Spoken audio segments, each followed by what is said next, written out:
Eh bien, bonjour les amis pour une nouvelle vidéo sur les actualités en ce dimanche 4 octobre. Normalement, je fais des vidéos assez longues, ce qui demande un temps d'exportation qui est assez long. Donc là, je vais pour cette fois-ci faire une vidéo assez courte concernant les actualités du jour parce qu'on est dimanche et il n'y a pas grand-chose. Donc en Seine-Saint-Denis, 5 personnes dont 4 enfants tués dans un différend familial à Noisy-le-Sec. Je ne sais pas si j'en avais pas déjà parlé. Donc effectivement, c'est assez malheureux. C'est un différend familial qui s'est soldé par la mort de 5 personnes, dont 4 enfants ce samedi 3 octobre à Noisy-le-Sec, c'est-à-dire hier. Hier dans notre département du 93. Donc c'est malheureux, il n'y a pas grand-chose à dire. Donc des drames arrivent effectivement. Je pense que c'est des faits divers, on n'en parle pas trop souvent. Quand c'est des attentats, tout le monde en parle, même s'il n'y a que des blessés. Alors que là, il y a quand même 5 personnes qui sont mortes, dont 4 enfants. Et effectivement, comme c'est un drame qui touche une famille, en fait, et non pas un attentat, qui pourrait effectivement intéresser, enfin, faire peur à plusieurs personnes, à de nombreuses personnes, comme il s'agit simplement d'un drame limité à une famille, euh, on n'en va pas trop en parler, mais bon. Insolite, désormais millionnaire, il rachète la banque qui lui avait refusé un crédit. Donc la vengeance est un plat qui se mange froid. Il y a près de 20 ans, Adam Deering avait absolument besoin d'obtenir un crédit pour se lancer lorsqu'il n'avait que 21 ans. Mais la banque avait refusé et le désormais millionnaire a racheté l'objet de son ressentiment. Donc ça c'est une petite note d'humour en fait, parce que bon, il y a beaucoup de drames dans les actualités, mais je trouve que c'est intéressant de pouvoir montrer qu'il y a des gens qui deviennent subitement riches et qui profitent de la vie, même si dans son cas, c'était pour se venger un peu en rachetant la banque et qui lui avait refusé un prêt. Donc voilà, c'était une petite note d'humour. Alain Chabat, Louise, sa fille, s'affiche sans aucun vêtement et dévoile être enceinte. Donc Alain Chabat, c'est le présentateur, l'ancien présentateur de Canal+, des Guignols de l'info, tout le monde connaît. Mais en fait, je ne connaissais pas du tout sa fille, Louise Chabat, qui, je vais vous montrer la photo. Donc c'est une photo qu'elle a postée elle-même sur Instagram, où on voit qu'elle est effectivement enceinte, puisqu'elle ne cache rien, elle ne cache pas grand-chose, à part, disons qu'avec ses mains, voilà, elle cache le minimum en fait. Donc, comme je disais, les actualités, c'est pas toujours des choses horribles, c'est pas toujours des drames. Et je voulais faire un peu d'humour, montrer quelque chose qui soit plus intéressant, qui soit plus gai en fait. Voilà, donc merci Louise Chabat pour cette jolie photo. Abandonné dans une cage parce qu'il était obèse, ce chat retrouve l'amour grâce euh, à quelqu'un qui l'a aidé. Enfin bref. Donc juste, je vais vous montrer l'image en français et l'image en anglais. Donc en fait, effectivement, le chat, il est obèse, il est très gros. J'ai déjà vu des photos de chats obèses et personnellement, je les trouve plutôt mignons. Donc on aime bien les petits chats quand c'est tout mignon, quand c'est des chatons, c'est très joueur, c'est tout. Mais j'adore aussi les vieux chats. Moi, je suis un adorateur des chats depuis très longtemps. J'ai eu pas mal de chats, même si je n'en ai pas en ce moment. Et effectivement, quand je vois un gros chat, je me dis, bon, ben, c'est la faute de ses maîtres qui le nourrissent trop. Donc effectivement, c'est pas bien de nourrir trop un animal parce qu'il va devenir malade. C'est comme un être humain, si vous le nourrissez trop, s'il mange trop, il va devenir malade. Mais en même temps, quand tu vois un chat, quand on voit un chat aussi gros, aussi, je sais pas, moi je trouve ça adorable, je trouve ça vraiment adorable de voir un chat gros. J'imagine que pour se déplacer, il a un peu de mal.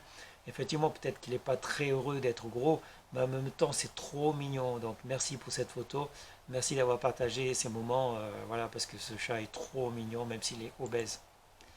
Pierre Moscovici, depuis le Covid, la dette publique a monté de 6 500 euros par Français. Pierre Moscovici, c'est un ancien ministre du gouvernement François Hollande.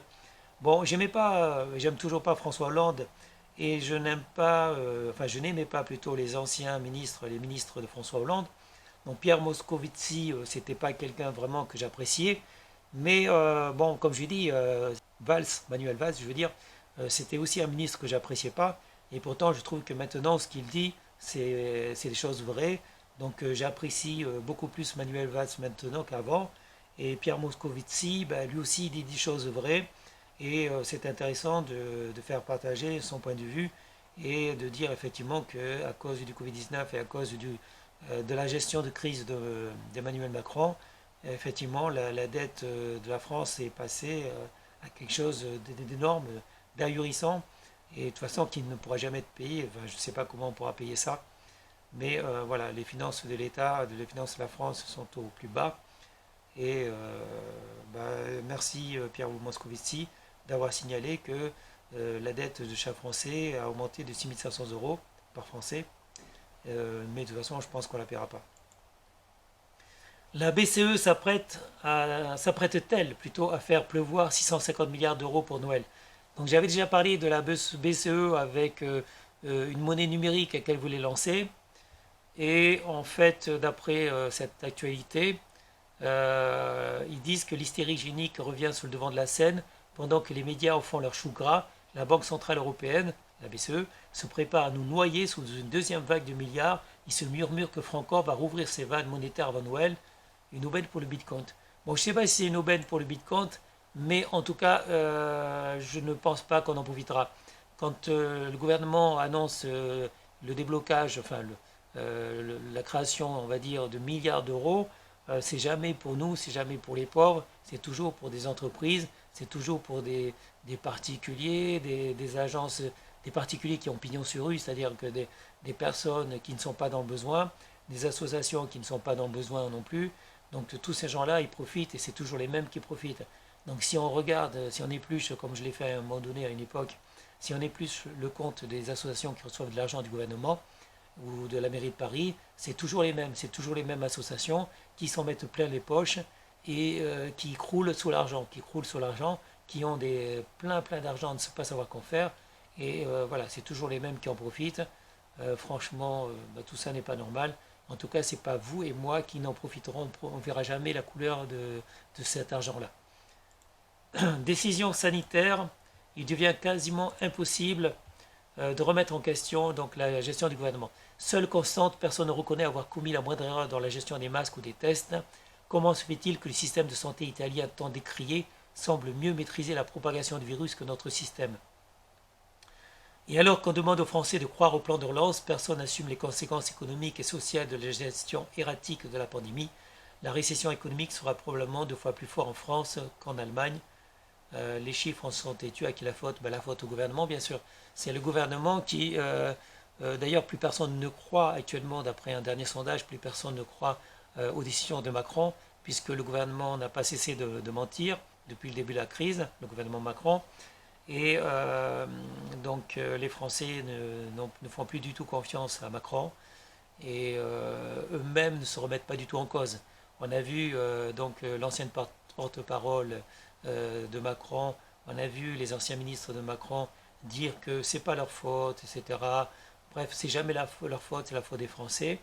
Et ils ne sont pas capables d'accepter, de reconnaître en tout cas, d'avoir commis des fautes. Et c'est pour ça que le gouvernement n'accepte pas. On peut accepter que quelqu'un reconnaisse sa faute, on peut accepter, tout le monde peut se tromper. Donc effectivement, quand Sibeth Ndiaye ou d'anciens ministres du gouvernement Macron devant le Sénat disent ne pas reconnaître avoir commis de faute, malgré toutes les évidences, malgré toutes les preuves, eh bien on se dit que ces gens-là, ils sont trop imbus de leur personne, trop imbus d'eux-mêmes, et ils sont incapables de reconnaître leurs fautes, alors qu'on peut leur mettre toutes les fautes, enfin toutes les preuves devant elles, devant ces personnes-là. Donc on se dit à quoi ça sert de les croire. De toute façon, je veux dire, bon, quand quelqu'un vous a menti pendant des mois et que cette personne-là refuse de reconnaître qu'elle a menti, bon, de toute façon, elle peut dire ce qu'elle veut après, de toute façon, plus personne ne la croira. Donc que ce soit Sibeth Ndiaye, que ce soit les autres ministres, les ministres de Macron, que ce soit Macron lui-même, je veux dire, qui va oser croire ces gens-là maintenant, alors qu'ils nous ont menti pendant des mois et qui sont toujours incapables de reconnaître avoir commis des fautes, avoir dit des mensonges. Donc voilà, c'était la petite actualité d'aujourd'hui. Donc on est dimanche 4 octobre 2020. Et donc, comme vous le savez sans doute, je vais recommencer plutôt des tutoriaux informatiques. Donc mon intérêt, mon but en fait, c'est de faire des vidéos, pas qu'un seul genre, mais de plusieurs styles, plusieurs genres. Je ne serais pas contre d'ailleurs de faire des vidéos de survie. J'ai moi-même vu des vidéos de survie de youtubeurs célèbres, et enfin de youtubeurs célèbres et d'autres qui sont beaucoup moins célèbres. Et le fait de dormir par exemple une nuit ou plusieurs nuits en forêt, ou en montagne, etc. Donc tout ça, ça me plairait bien. Bon, malheureusement pour l'instant je ne peux pas, puisque déjà je n'ai pas de voiture, et puis je travaille donc toutes les semaines, donc je ne peux pas partir, mais j'espère pouvoir un jour faire des vidéos de survie, ça serait très intéressant. En attendant, merci mes amis, merci d'être fidèles, merci de me suivre, merci de regarder mes vidéos. N'hésitez pas à vous abonner si ce n'est pas encore déjà fait et vous aurez prochainement de nouvelles vidéos puisque je compte publier des vidéos tous les jours désormais. Voilà, merci à vous et à bientôt pour une nouvelle vidéo. Au revoir.